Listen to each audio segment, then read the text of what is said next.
ఎంత జాగ్రత్తగా ఉన్నా కొన్నిసార్లు కొన్ని పరిస్థితులు గొడవలకు దారితీస్తూ ఉంటాయి. భిన్న వ్యక్తిత్వాలు కూడా అందుకు కారణం కావచ్చు.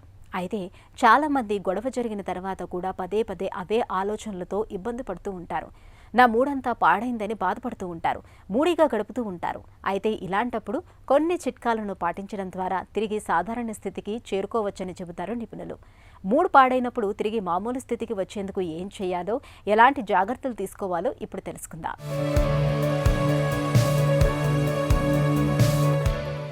ఎవరితో అయినా వాగ్వాదం జరిగిన తర్వాత చాలామందిలో ఆ కోపం అలానే ఉంటుంది. కొన్ని సందర్భాల్లో దానిని ఇతరులపై కూడా చూపిస్తుంటారు. ఈ క్రమంలో శ్వాస సంబంధిత వ్యాయామాలు చేయటం ద్వారా తిరిగి సాధారణ స్థితికి చేరుకోవచ్చు. ప్రాణాయామం, యోగా వంటివి ఈ కోవకే చెందుతాయి. ఇలా చేయటం వల్ల ఒత్తిడి తగ్గడమే కాకుండా ఒత్తిడి కలిగించే కార్టిసాల్ హార్మోన్ తీవ్రతను తగ్గిస్తుంది. కోపం వచ్చినప్పుడు కండరాలు పట్టేస్తుంటాయి. ఈ వ్యాయామాలు చేయటం వల్ల అవి తిరిగి సాధారణ స్థితికి చేరుకునే అవకాశం ఉంటుంది.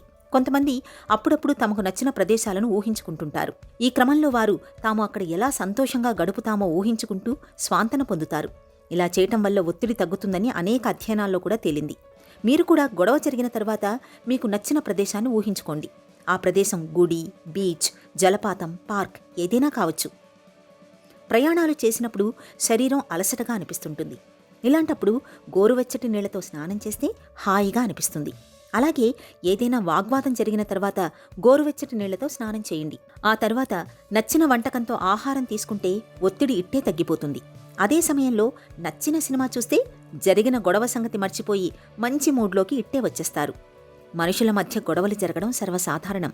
ఒకవేళ జరిగిన దానిలో మీదేం తప్పు లేదని భావిస్తే అవతలి వ్యక్తి ఎక్కడ తప్పు చేస్తున్నారో ఆలోచించండి. ఈ చిన్న జీవితంలో గొడవల వల్ల సాధించేది ఏమీ ఉండదని గమనించండి. కాబట్టి వాళ్లే ముందు మాట్లాడాలనే ఇగోని పక్కన పెట్టి మీరే మాట్లాడే ప్రయత్నం చేయండి.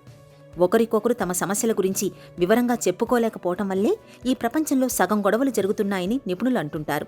కాబట్టి గొడవ జరిగిన తర్వాత అవతలి వ్యక్తి వైపు నుంచి ఆలోచించి ఆ సమస్యను అక్కడితో ముగించే ప్రయత్నం చేయండి. సంతోషంగా ఉండండి.